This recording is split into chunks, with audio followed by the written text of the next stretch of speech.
Good morning, everybody. Today is not Monday, it's Tuesday because it was half of the country in Australia was on a public holiday. Didn't realize my state wasn't, but we scheduled this beautiful interview with my amazing author, Annette Pearson, all the way from California in the USA. And actually, it's Monday over at your end, isn't it? Yep, it's Monday after evening. Yeah. So happy Tuesday to you and everybody over here. Happy Well, Monday evening. You're on the right day, so I love it because you've been following my Monday morning lives for a little while, and we always connect and talk and all that. Today we just get to talk publicly to everyone about your amazing book. Look at Annette with her branded t-shirt of I Found My Strength in the Dark. So I'm going to give you a little bit of introduction, guys, of who Annette is and how inspirational she is, and we'll talk about her story and her journey and get some juicy, tips on how we can all find our strength through hardships and all that sort of stuff, and what she'll share a little bit about her story and her journey, because I think she's super inspirational to the point that she has started her own strength squad. I love that. I love it, the strength squad. All right. Here's your strength squad. Yeah. So here's your official introduction. So Annette is a wife, mother, daughter, a survivor, strength coach, and a best-selling author. Recently #1 best-selling author of Finding Strength in the Dark. Show us your book, Annette. Excellent. So that book, Finding Strength in the Dark, is Annette's memoir and takes the reader through a journey of her life, her dreams, hopes, loves, and darkest hurdles. So Annette lives into her clients and her readers by influencing strength, love, hope, faith, and laughter. Annette's passion is to influence strength, and has founded the Strength Squad, as we said, hashtag, which has formed to provide our world with strength advocates. So Annette, thank you so much for giving me the opportunity to hang out with you and help you birth this very first book. So tell us a little bit about what was the catalyst, I guess, and how long had you been thinking about writing the book? Well, first I want to say thank you. Any opportunity that I have to spend with you is just amazing. And, this is just like a normal conversation between the two of us. So Thank you. Yeah. I actually started writing the book. In my mind, the book was something that I had thought about my whole life. Like, I always thought that I'm going to write my story. It was kind of one of those things that I started as a young child going, oh, I like reading stories. It would be cool if I wrote my story one day, but it's never anything that came to be. In January of 2020, I was pregnant with my daughter, Mary Grace, and I lost her in the second trimester. And it was very, very tragic. And I had a really difficult time. And then as I'm trying to adjust to, Mary Grace not coming to be and being in heaven, we were hit with COVID, and my world just kind of shut down. And I didn't think I could do it anymore. And I kept telling myself that limiting belief, I can't, I have nothing to give. I'm at the end of my rope. This is it. I have nothing to do. And then while kind of searching through and in my journal and whatnot, I kind of was like, maybe if I figure out, is there a purpose to what happened, then maybe that could give my life new purpose. And that's where it kind of came up. Well, maybe I should pursue that book a little bit more, because while this is absolutely heartbreaking, maybe my story can help somebody else that's going through this. And so I actually sat down and went to one of your half-day sessions, and I'm like, I don't know, maybe nothing's going to come out of this. And with 24 hours, I was signed with you. And it was actually the day of the half-day. I had just had my 8th surgery recovering from the emergency hysterectomy in January. And so signed the next day, and writing and publishing a book in 4 months was absolutely healing.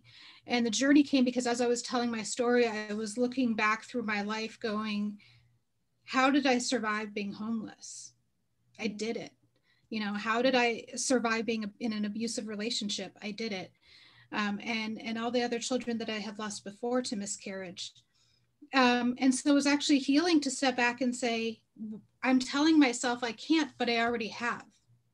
Yeah. So maybe I need to apply these lessons to myself. And you know that writing that book was a journey. You were right there alongside for me. It was an emotional battle. It was, anything that it could be, but it was something that was so healing. And I absolutely encourage everybody to, whether you want to tell your story publicly or whether you just want to tell it to yourself, there is healing in your story.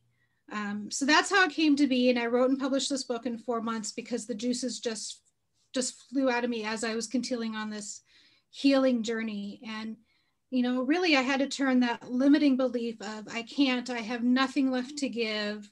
I didn't even recognize myself, and the doctor's just giving me more and more medicine and things like that, to, well, I already have. So I just need to do it again. It's in me. I just have to bring it out. And that's what telling my story did. It helped me bring out my strength. And that's how I found my strength in the dark. I love it. And I love how you have started now exploring ways that you can find those people that need the help, and branding the Strength Squad and all that sort of stuff. So, unless we, put ourselves out there and share this vulnerability that you've just shared, and you guys may not have picked up, but you had not just lost Mary Grace, you've lost a few babies before that. Yes. And, how does someone, tap into that strength inside of each of us? What are some tools that you use for yourself that others could find valuable? Well, the first thing is, it's okay if you don't feel strong and you have a bad day. It doesn't mean that's the path you're going down. It just means you need to know what, like I consider it to have like a virtual toolbox. What are some things I can pull out of my toolbox when I'm not feeling that strong? Maybe it's a memory. Maybe it's going back through my journals. Maybe it's calling somebody, which I now say is the Strength Squad, right? We're going to be here for you guys, and just talking and crying and letting loose. I say affirmations every day. I have to say the affirmations. I am strong. I am beautiful. I am me. I am loved. I am fearless. All those things. And I had to, when I was going through this as well, I was in a place where it's like I couldn't let myself really kind of go to those affirmations. And so I had to start with, today I feel strong. Today I choose joy. And then the next day, yesterday, I chose joy and at work. Today, I'm going to be joy. So just those kind of baby steps. So I can't encourage you guys enough to just reach out to somebody that you can talk to, somebody that you can cry to, dig deep in yourself. I write notes to myself on my bathroom mirror. I've done it in lipstick, whatever I have to do to like get it into my head. Daily reminders to myself of all that I've accomplished and all that I can do. And then I also have to make a conscious effort when I do let that limiting belief inside of me come to my head, like, I can't do this. I have to stop at that very moment and say, no, I can do this. I will do this. So it's like, even if I'm not fully really, believing it at that moment, when I turn it around and I say that to myself over and over and over again, it gets into my head. So that's a big thing. And then I would also say that joy is a choice. And so every day, losing Mary Grace, I've lost six babies. Every day I have to wake up and choose joy. And that's okay. Joy it's not just a feeling that's going to happen automatically. And so I have to make this conscious effort before my feet hit the ground in the morning to say, today I choose joy. Today I will be joyful. And the last thing I wanted to say that's really important in this toolkit is to have that belief is not a feeling. Belief is an action. So when I take this, oh, I would love to write a book. Maybe people would read it. I think I believe in myself. That was not the way. When I took action and I believed in myself and I believed in the book and I believed in that power, that's when thing happened. So, it's kind of challenging to think about it that way, but belief has an action step behind it. And if you, it's kind of like the word I tell my daughter all the time when she's like, I'm trying, I'm doing the best I can. I'm like, well, put some action behind that word try, and so that's the same thing with belief. Put action behind that word belief. I often use the metaphor of, say this pen's on my table, try to pick up that pen. and people just stop, and actually it's not, you can't, trying is actually not doing, you know. Yeah, exactly. So I love how you've phrased that belief is an action, because we can believe as much as all, we can sit there and meditate, or, you know, tap into the practice of you know, intention, you know, and a law of attraction and all that sort of stuff. But unless we put you know, action behind the beliefs, the mantras, the affirmations, all of that sort of stuff, right, it doesn't you know, there has to be movement, I think. Do you agree? Like, we have to. I agree. Yep. Kind of like, you know, so Nat, in your 48-hour seminar that I sat through, which was life-changing for me, to get me started on writing my book, you know, we had that mantra, right? That this is simple, this is easy, this is fun. And that empowered me to put the action behind my belief and write and just let it go, right? And so I still, that's one of the things I say every day. This is simple, this is easy, this is fun. And it kind of energizes me and empowers me so I can put the action behind what I'm doing. Yeah. And I love that. You know, you've been really a model student. And just before we got on the call, you were saying, my husband wants me to write 6 to 7 books a year. And I'm like, wow, you know, but you know what? Another thing that I believe is that the more books you write, the more you get followed, and people actually want, some people tell me that they've got the Nat section in their library of books that they purchased from me. So, you know, it is it's a lucrative industry if you put the action behind it. Yeah.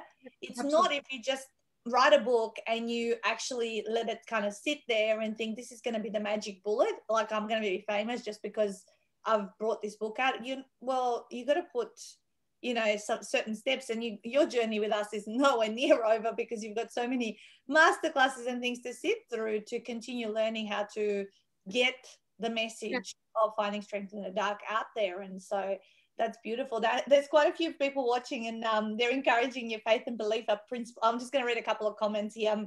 You know, Tella says faith and belief are principles of action, daily reminders and self-affirmations.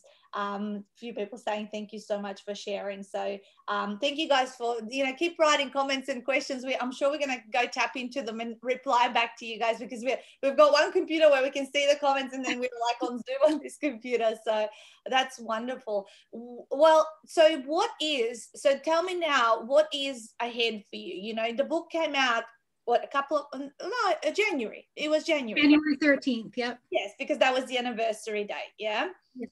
Yeah. And so then bestseller, you know, which was wonderful. How was that feeling? Like, what happened on that?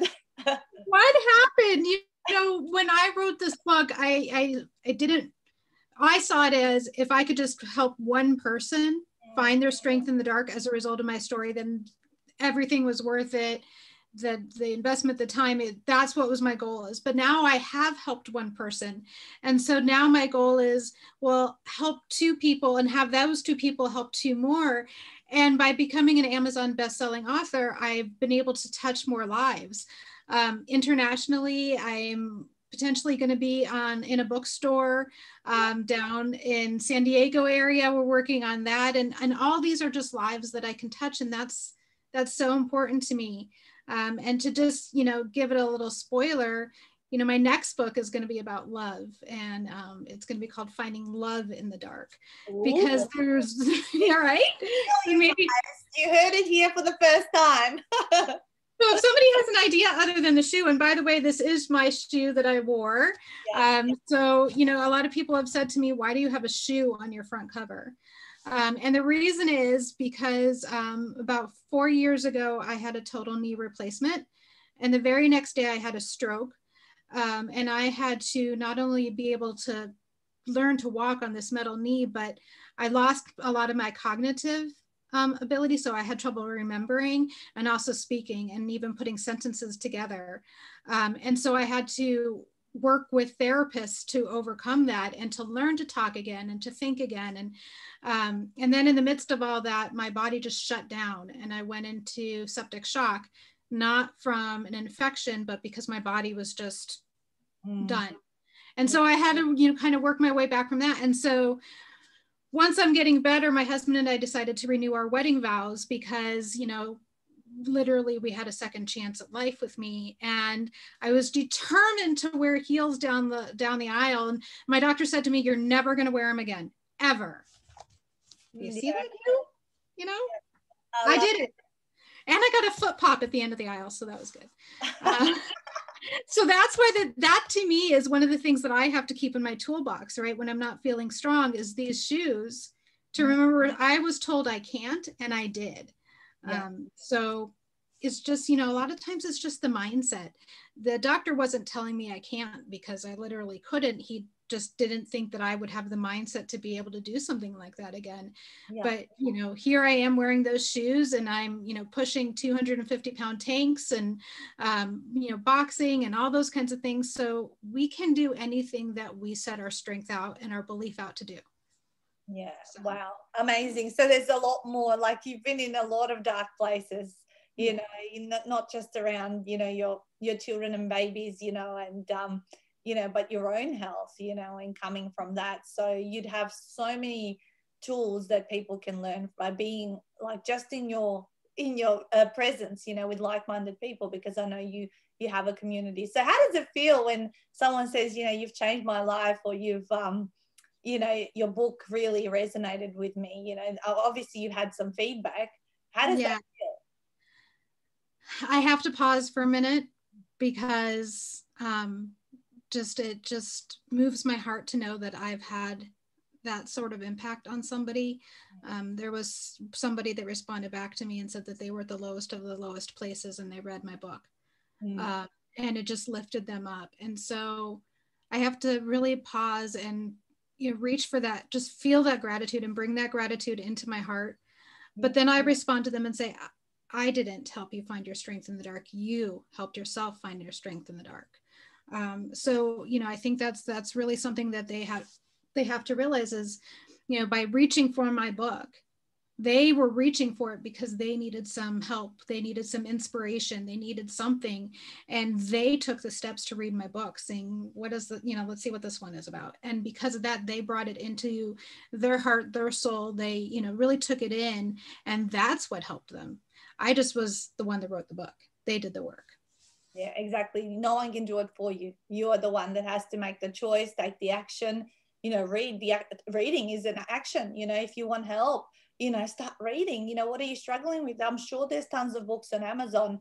I always whenever I hit a roadblock in something, whether it's business, life, whatever, relationships, I go start looking up book titles. Like, I'm sure someone's talked about this or has overcome it. So why not put more of that valuable information? And I was reading a book recently that talked about there is only a certain point that we experience growth in our lives, and you've had that. You've had, you've worked on yourself. You have probably gotten help from other counselors, coaches, all that kind of stuff over the time, and you get to a point where kind of it starts to we never stop growing. But where we continue to grow is through the contribution we then give to other people. That, when I read this, it was in a blurb, one of my the books that I was reading. It's like, oh, is this why, I've kind of heard a lot of the stuff before, but it's when we start to then contribute, that's the next level of growth that we experience, to being able to facilitate it for others, to bring them up to where we have arrived. Yeah. That's exactly, and I will say that I fully believe in therapy. And, I still go to therapy. If anything, it's an hour that I get to talk totally about myself and be nothing but selfish. Yeah. But when my therapist, looked at my book, he says, high five, virtual high five right now. He said, you've made it to the other side in your grief. He said that the belief that you had to apply, the steps that you had to take to do this, shows that, I'm never going to be fully, healed from losing my children. But I've made it to that side where I'm putting one step in front of the other every day, and I'm making that conscious choice. I'm putting action behind my belief. I'm doing the work. And now I'm reaching out because I've been, I have something, and if I could just use my words for somebody to grab onto, and then they take their action step in their belief and they apply those words into something into their life, that's healing. You know, that's huge. It's So a shift, right? Because you know, there's enough negativity around. So with books, we bring a positive aspect to, you know, we change the vibration right. in people's lives. So that's really, really important.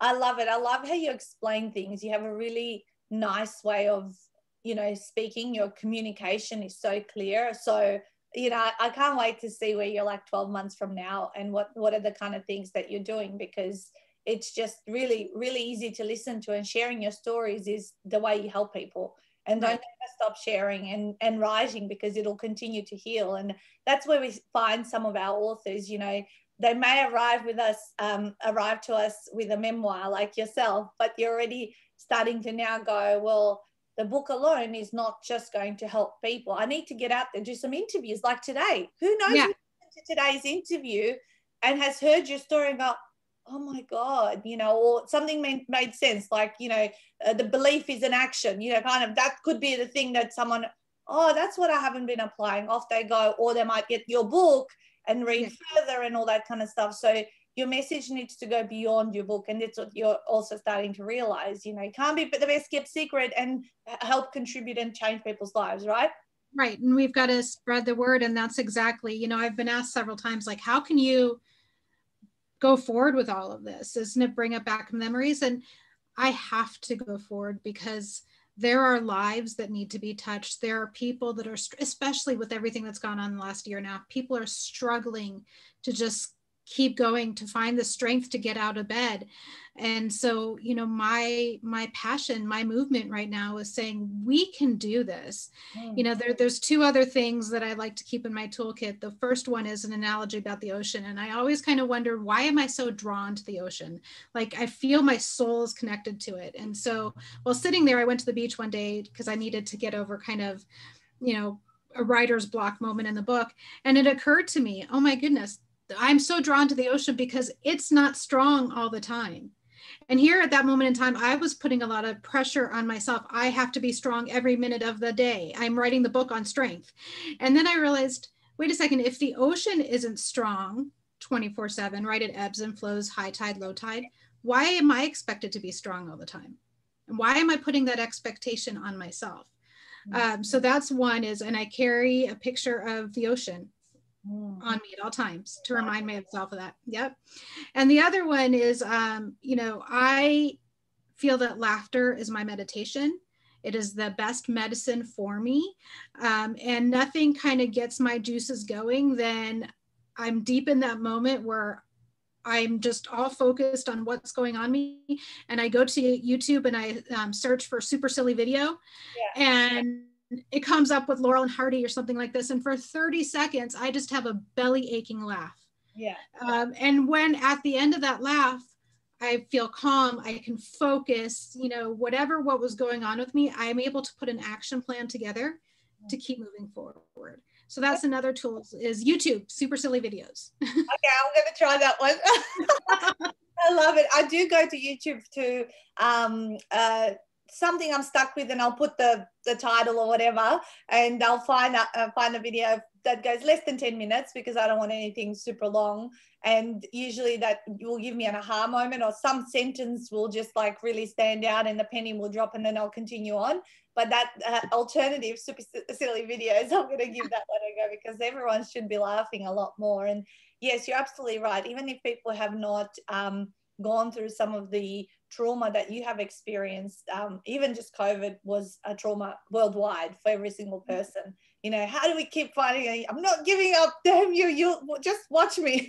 You know, like I said last year, you know, when it happened, I freaked out. I had that whole shit hit the fan moment, and it was just like, okay, there's no way to keep going down. You just got to take action and belief, because I would have never met you had I given up on my USA tour. When COVID hit, I was meant to come to the US 5 days later. So obviously we didn't get on a plane because we knew everything might shut down. And I turned that whole tour online, and I had this false belief, a limiting belief that what I do can't work. Everyone has to meet me skin to skin, right? And yet. You know, when I had met One you, day I will. we will meet skin to skin, you know, for a different reason, right? But by August, when you came to your virtual retreat, I had been doing it like for 4 or 5 months, and it was just repetition and like smashing through those limiting beliefs, pushing myself out of my comfort zone. And now we're regularly working with USA and Canadian authors, which we really weren't as much, very dribs and drabs here and there, but now it's just a regular thing. Like, I feel like you're next door, not even the other side of the world. Yeah, exactly. Especially when we're able to have chats like this. Yeah, and exactly. I mean, when you know, I signed up for your half day, and then I was like, all those limiting beliefs were coming into my mind, and then I was like, I just had surgery, no way should I be on this, because you sent out, you know, always works better if you're on camera. I'm like, well, that's it just wasn't meant to be. I'm not going to be on camera. And so my husband says, just email her and see if she doesn't mind you having your camera off. And I'm like, oh, okay, well, if she's okay with it, then I'll go to it. And of course you're like, yeah, that's fine. So a lot of people stay off camera anyway because they just don't want to be on there, you know, face to face. Maybe it's too confronting what I'm saying. Or no makeup, right? So yeah, so anyway, I went to it and it was life-changing, just meeting you and Stuart and the team. And, you know, at the end of the 4 months, I gave birth to a book. And I've said before, and I'll say it again, like, you and Stu are the godmother and godfather of my book. Thank you so much. We like, it's been such a pleasure, you know, sort of getting to know you and just going through this journey, and, you know, the fun we had at the retreat, and then catching up and just seeing you on these Monday morning lives also all the time. You know, as I said, you know, it doesn't even feel, because sometimes it's a bit concerning for some people working with us, being in Australia. It's like, oh my God, like, you know, what's going to happen? Are these people, who are they? Are they a scam or whatever? You know, we have to overcome those challenges when we're talking to USA and Canadian authors. But we're so blessed that, you know, so many of you have now entrusted us, and, you know, you feel safe. And that's the one thing that we always want our authors to know, that we are actually a family. So this is not a massive operation where we're working with thousands of people who get lost in the, you know, in the sea of people. But yeah, it is like, we want to get to know you as people as well. Yeah, and that's been absolutely wonderful. How did you find the system? Like, how did you, I mean, 4 months, so I think it speaks for itself. You followed it and you came out the other end, you know, an author. How was it? How did you, you know, being, I mean, I always know, I know my system works, but sometimes, like, you know, it's nice to hear from people who have been through it, you know, for the first time. It was, like I said, it was life-changing. And something evolved. Yeah, I think your quote is, it's not who you are when you start the book, but who you evolve to be at the end of the book, right? Did I get that right? And it's so close, yes. 90%. Okay. And it's so true, because when I first started working with you guys, I still was really working on my confidence and just, can I do this? Can I do this? You know, can I make that sort of investment in me of time and all that kind of stuff? And who I evolved to be through this is, you know, I am confident. I am secure in the story that I put out there, because that was the other thing, like, oh my gosh, what am I putting out there? But the person that I grew up to be in the process of working with you guys is somebody I'm really fond of. I was before, but it's just, I can't explain the transformation in me, but it's been very significant. And I say a lot of it is because you heal through telling your story one way or another. And you guys gave me that avenue to tell my story. And, you know, both of you were like, when I was having those moments, you guys were there to make me laugh, or to just email in the middle of the night or something like that. And so truly, I know that you guys have a ton of authors, but the way that you really just help your authors personally, you know, it's just so hands-on, and I feel like I'm part of the family, you know. So, and vice versa, we also feel like, you know, like we can just call up out of the blue, and, you know, and when I come over to the US, you know, I'll be like, yep, I'm coming for dinner or whatever, you know. It's gonna be like, amazing. Thank you so much. Like, I really also appreciate when I do have authors who do the work and follow the recipe, you know. So big kudos to you that you committed, you set your timelines, your goals, you know, you work backwards from them, and, you know, you just took action, which is really, really important. So if anyone's out there like Annette, wants to have a healing journey, tell their memoir, or want to build a business behind a book because they're a coach or a consultant, you can contact us. Writeabook.com.au. Can you believe I actually got that URL? It's so easy. Amazing. I know.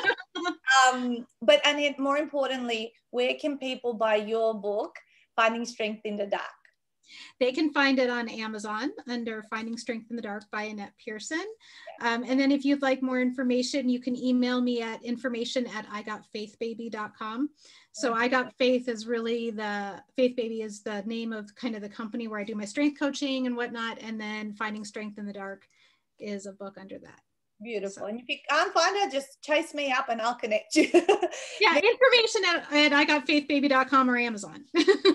Exactly, you know, and you'll find her, and more your digital footprint will grow from here on in, because it's about continuing to talk. Say yes to an interview, say yes to any speaking gig, you know, just keep practicing your craft, because, you know, that's when you really make your stories and the system that you coach people through really strengthen and make an impact.